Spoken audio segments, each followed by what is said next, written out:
ఇక నయోమి కుటుంబాన్ని గురించి మనం ఆలోచన చేయగలిగితే తన కోడళ్లను ఆ అత్త కుమార్తెలుగా చూసుకుంటూ ఉంది. వారి మంచిని కోరి వారి బాగోగులను గూర్చి ఆమె మాట్లాడుతూ ఉంది.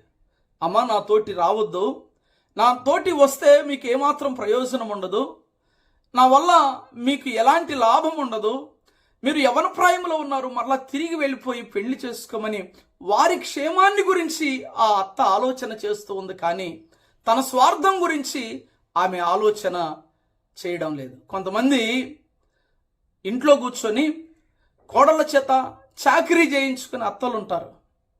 అయితే ఈ అత్త అలాంటి అత్త కాదు.